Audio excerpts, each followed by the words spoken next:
Ladies and gentlemen, we made it. Happy Friday. Welcome on in to the PW Torch Fireside Chat right here on PW Torch YouTube channel. Thanks for being with me. I certainly appreciate it. My name is Zach Haydorn, and I am the PW Torch Assistant Editor.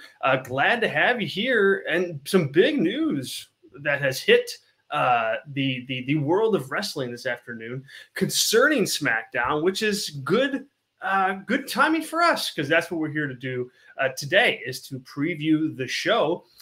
Let's set the table here really quick and take care of a little bit of business. This is PW Torch YouTube channel. You found it. You have found it. Please do us a favor, subscribe. We go live every single day right here on the channel, and we preview all the big shows of the week. So Raw on Monday, NXT on Tuesday, AEW Dynamite Wednesday, Friday. Today we preview SmackDown all live with you, and then we also have our flagship show with myself and Tyler Sage. We're talking the current events and the news of the week for about an hour, a little over an hour, every single Thursday at 4 p.m. Eastern. So you're not going to want to miss that show. We had a blast yesterday talking about AEW Dynamite, which we do quite a bit. We also kicked around the Sasha Banks news, which was a blast. And so, yeah, we just had some fun talking all the news of the week and breaking down the good and bad from AEW Dynamite. We previewed NXT Deadline and Ring of Honor Final Battle. So we had a busy day. You can find that show on the channel right now, right up at the top of your feed. So hopefully you guys will check that out. It was a blast. We had some great participation, some great comments, and just a wonderful array of a live audience with us too. And so that was tremendous. If you're watching live right now, thank you. Leave your comments in the comment section, and we'll get to those throughout the whole show. Reminder before we get started, subscribe to the channel, click subscribe, click notifications on so you know exactly when we go live each and every single day. Again, we've got that channel loaded up with stuff. So make sure you do. I think you'll be happy that you did. Hello, is it Gabe? Just want to make sure I got this right. Gabe from Scotland. Great to talk to you. Glad you're here with us today. I think this is your first time checking in on the chat, so appreciate it. Thank you for listening. And what are your thoughts for SmackDown tonight? What are you excited about seeing? Okay, Azan, good afternoon, my friend. Welcome on in. Let's take a second and talk about the news that just broke. Variety reporting, or was first to get the scoop. Oh my God, makes me roll my eyes. First to get the scoop of John Cena returning to SmackDown, not tonight, not on tonight's episode, but he will be returning to SmackDown on the December 30th edition of WWE Smackdown. That is the last SmackDown of 2022. Pretty big news. I mean, really big news when you think about it. John Cena coming back. He only made one other appearance this year in 2022, and that was when they celebrated his 20th anniversary with the company on Monday Night Raw a handful of months ago now. So it's been a bit. Cena's going to come back. Variety didn't say what he was going to be doing on the show or anything of that nature. Is he going to kind of promo? Is he going to appear? Is he going to wrestle? None of that. It's just he's going to be on the show in some capacity on December 30th. But it leaves everybody wondering just what the heck is he going to do? And so, it can go one of two ways, I think. First of all, it could just be, a fun appearance for John Cena. Like, hey, it's the holiday time. He's free. Okay. Let's make an appearance on SmackDown. Let's draw a rating. Let's get a payday, right? I think could be one angle. That's it. It also could be something bigger. It also could be something where they're going to try to set up a future match down the road for Cena. Whether it's maybe he's going to be involved in the Royal Rumble, or maybe they're going to get Austin Theory on the show somehow and have Theory and Cena have that confrontation and start the build to that. Who knows? It could be a whole mess of things, but I think it's notable for one big reason, which is this is the first Cena appearance since the changing of the guard, since Vince McMahon retired from WWE. This is Cena's first appearance back. And I find that just so fascinating to, to kind of like analyze that, because Cena was a Vince McMahon guy, right? I mean, like he was. Why wouldn't he be? Like Vince was the guy who was booking the shows back when Cena was on top. So like, it's I just find it interesting to see these relationships that were on the Vince McMahon level now being traded to Paul Levesque and Stephanie McMahon and Nick Khan. And, Cena's still on the same page, with the company. So regardless of what he does, I think it's going to be a pretty a newsworthy event. Cena back in WWE. Azan, you are sick of seeing John Cena. I mean, I don't know, man. I guess I'll push back a little bit and ask just why. I mean, he's not on TV that much. Like he's only been on TV once this whole year. So I'm kind of interested to see why it is that you might be sick of that. Sean says it's fun seeing John. It's been a while. That's where I'm at. With it. I mean, John Cena is John Cena, and you kind of know what you're going to get there. And especially now that he's in this phase of his career. But I hope he does something meaningful, just like Sean says here. And thanks for joining us, Sean. I appreciate it, man. It's like, I'm not sick of John Cena as long as it's not something dumb. And yeah, I don't want this to be him and Elias going toe to toe. And it could be. We've seen Cena come back for that stuff. I don't even want it to be like, I don't know, Dr. Thugonomics John Cena, who's back, right? And who is going to do that gimmick just for a cheap little pop like he did at WrestleMania 35 all those years ago. Like, not interested in that either. I'd like to see him do something meaningful, even if it is for one night only. Like when The Rock came back in 2019, first SmackDown, and he had an angle with Becky Lynch. Like that is what I'd like to see Cena do. Something big with a big star, not Roman Reigns, because we've seen them square off, but maybe I don't know, maybe something with Drew McIntyre, or maybe something with Bray, perhaps, or like I said, let's see who else are heels on that show. That Gunther, I think that could be interesting to have them have a showdown of some kind. So I think there's a lot of options, but I want it to be meaningful, just like Sean. We'll see, but it's coming up quick. I mean, guys, geez, there's only 16 days until Christmas. Holy crap, right? That's insane when I say it out loud. My goodness. Yep, Karrion Kross and John Cena could easily be a road that they go down for sure. Yeah, I didn't think about that. That's probably given what Triple H thinks and feels about Karrion Kross, like that's probably a good place to put your money if you're a betting person. Is Karrion Kross. Look for him to get a little Cena love, so to speak. Yeah, Azan, I mean, I don't know, man. Like, Cena did trash talk The Rock about going to Hollywood, and I think since then, Cena's cleared up in multiple interviews that he was kind of just flat out wrong for thinking what he thought about The Rock and saying what he said about The Rock too, knowing kind of where he is. And I think I think he's admitted to being wrong about that. I wouldn't hold it against him, man. I wouldn't hold it against him. But to each their own.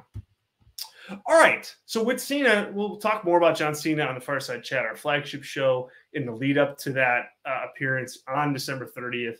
But in the meantime, we've got SmackDown to preview. And it's I'd say it's like a relatively notable SmackDown. Like there's two major segments that are anchoring the show, so to speak. The first is the tag team titles are on the line. The Usos defending the Undisputed World Tag titles against Butch and Sheamus. Was supposed to be Sheamus and Drew McIntyre, but McIntyre has been pulled from the match due to injury. I believe it's an ear injury, I think, that he suffered. Don't quote me on that, but it's nothing serious. I mean, as much as an ear injury can be serious, but I don't think he's expected to miss a ton of time based on reports. And So he's not going to be in this match, but I don't think it's a huge deal that he's not going to be in this match. It doesn't have the same amount of star power, now that it did with Drew, obviously, right? I'm not breaking any news as far as that goes. Certainly not. But it's still going to be a good match. It's still going to fill time. I think they're still going to be able to tell the exact same story, because I think this is a story. This is a match that's going to serve the bloodline more than anything else. I don't know that you have any momentum for a title change with Drew and Sheamus anyway. So I don't think that the finish is going to be any different because Butch is involved. And so I think you're going to essentially get the same match minus Drew McIntyre. And from a star power perspective, that obviously matters. But from an actual match perspective, still should be a good match. Outcome is going to stay the same. Yeah, I'm with you, Azan. I think you're going to get a full-on bloodline run-in scenario where they're around, and they're going to help Usos win the match. That's where this is going, as far as I'm concerned, and it's where it should go. I mean, look, they're trying right now to reestablish the bloodline because it was weak, but reestablish the bloodline because it's in a new place today than it was before War Games. Sami Zayn, Jey Uso on the same page. And they're actively trying to tell that story. They're actively trying to show the audience that they are all on the same page. That's the goal with what we've seen with the bloodline so far. And so this will be a chapter in that story, to be sure. I am not even close to picking Butch and Sheamus to win the titles here. This is a checkbox win for Jimmy Uso and for Jey Uso, period. So not a lot of intrigue there. I think it's going to be hard to really create drama around the finish, because it's so obvious what the finish is going to be that it makes things difficult sometimes, especially when you're presenting it as a big time drawing match. Like if this was something that was announced on the show, or it was something that was just, like thrown together minutes before on social media, okay, that's one thing. But they've been promoting this pretty heavily for a while, and that creates expectations. It just does. That's the nature of the beast. And so with expectations come responsibility to deliver. And I don't think they're going to be able to deliver on that drama. Match, yes. Drama, definitely not. Do the Usos get more cheers than the Brawling Brutes is on? Oh boy. Sometimes they do. Sometimes the Usos get more cheers than a lot of the baby faces in WWE. And that's not a good thing. That is not a good thing. I think, last week, as I talked about when I was hosting for the show for Wade, the Usi stuff has to stop. Like, they got to pull that from the repertoire, because it gets cheered way too often and way too loudly. And when you kind of use Usi as a way to, I guess, like demean the babyface by calling that babyface not Usi, when the audience is popping for that term, you have a gimmick that's all out of whack in terms of consistency. It's all over the place. And so, yeah, I'd pull back on that too, to be sure. But I'm expecting a good match, though, from an in-ring perspective. I think it's gonna be solid and definitely worth watching from that perspective. Don't think you're gonna see something that's not obviously there, which is this is the Usos win clean and strongly and definitively, period. And sorry, Butch, but my guess is, man, that you were taking the fall here. Sorry about you. Also tonight we have Shotzi one-on-one with Shayna Baszler. We've that story's been in place. That's been going. Shotzi wrestled Ronda Rousey at War Games, or at Survivor Series, excuse me. It was a bad match. Whew, a really bad match. Like one of the worst on pay-per-view of the year for WWE. Just disconnected. And if you want to talk about intrigue in the finish. Like, well, there was none with Shotzi and Ronda. You knew who was going to win. You knew how it was going to go down.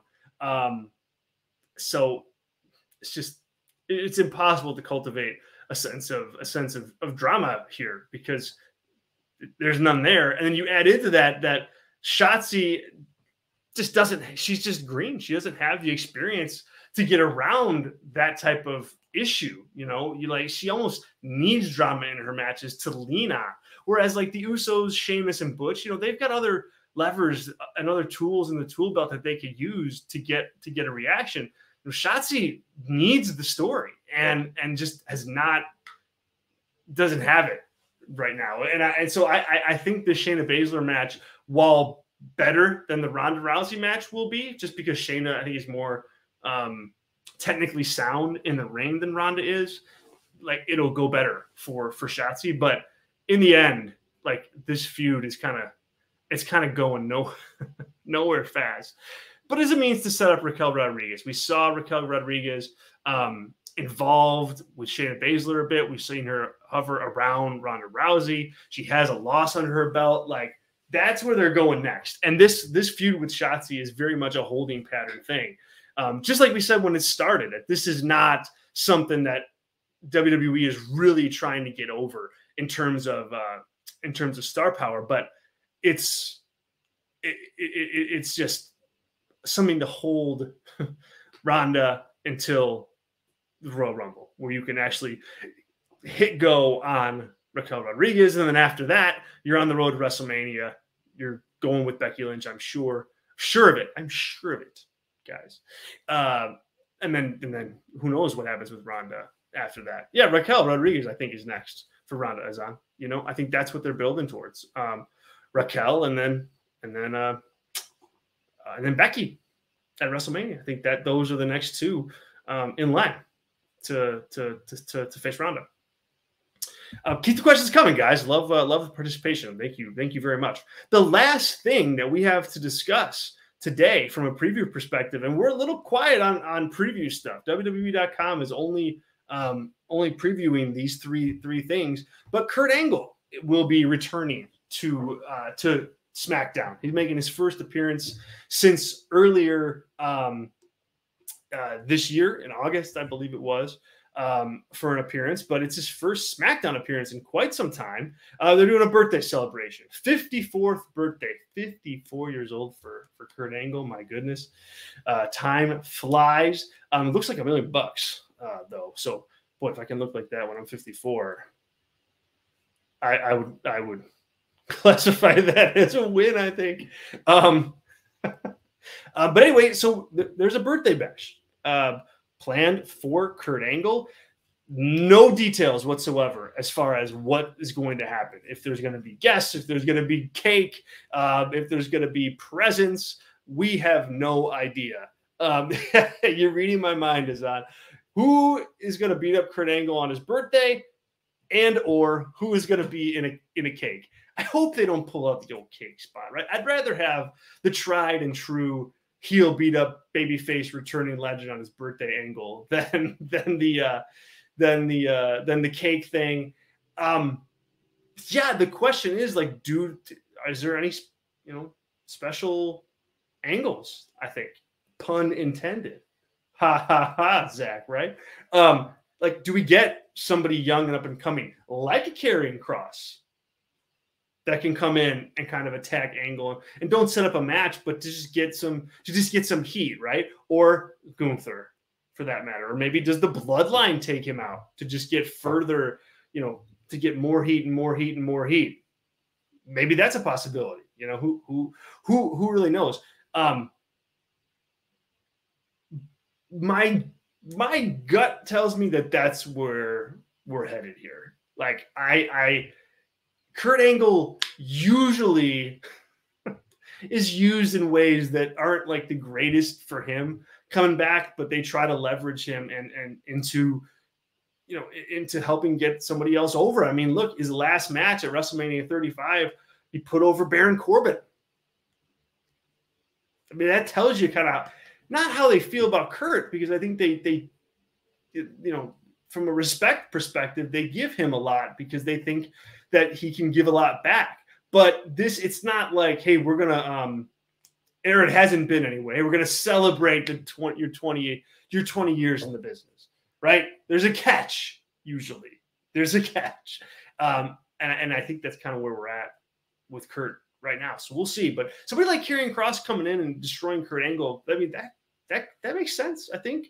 And Triple H is booking the show. He's high on Karrion Kross, so he's going to consider that a major feat for Kross. So I guess if I was a betting man, that's where I put my money on how Kurt is used on the show tonight. Cool. Enjoy SmackDown, everybody. We'll put a bow on it there. Sean, Hazan, Gabe, thank you so much for joining us. I hope everybody out there has a wonderful weekend. Remember to click subscribe on the old YouTube channel there. That would help us out a lot. We will be covering SmackDown live on pwtorch.com all throughout the night. We'll have full coverage of Ring of Honor Final Battle tomorrow and full coverage of NXT Deadline tomorrow night. So busy weekend in wrestling. Therefore, a busy weekend at PW Torch and pwtorch.com and PW Torch on YouTube right here. Thanks so much, guys. Have a good weekend once again. We'll catch you guys next time. Appreciate it. See you.